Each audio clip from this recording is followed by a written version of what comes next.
நரியை வென்ற கழுதை. ஒரு நாள் ஒரு காட்டுப் பகுதியில் கழுதை ஒன்று மேய்ந்து கொண்டிருந்தது. அதை கவனித்த ஓநாய் ஒன்று கழுதையை அடித்து தின்னும் நோக்கத்துடன் அதன் மீது பாய்ந்தது. தனக்கு வந்த ஆபத்தைக் கண்டு பயந்தது கழுதை. ஓநாயை எதிர்த்து சண்டை போடுவது கஷ்டம். அதனால் ஏதாவது ஒரு தந்திரம் செய்துதான் சமாளிக்க வேண்டும் என கழுதை தீர்மானித்தது.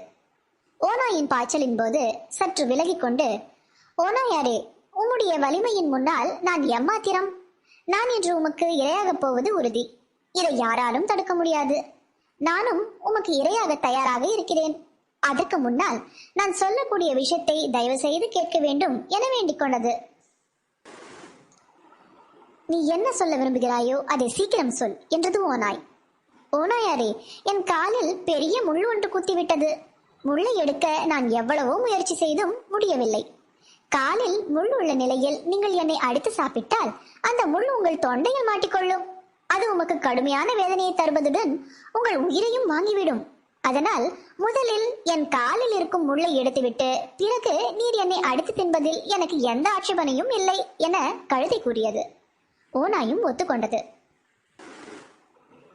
கழுதை தனது பின்னங்கால்களை திருப்பி காண்பித்தது. முள் இருக்கா என ஓநாய் தேடும் வேளையில் அந்த சந்தர்ப்பத்தை பயன்படுத்தி கழுதை பின்னங்கால்களால் ஓநாயை பலமாக உதைத்தது. கழுதையின் உதையை தாங்காமல் ஓநாய் துடிதுடித்து சரிந்தது. அந்த சந்தர்ப்பத்தை பயன்படுத்தி கொண்டு கழுதை வேகமாக ஓடி தப்பித்துக் கொண்டது.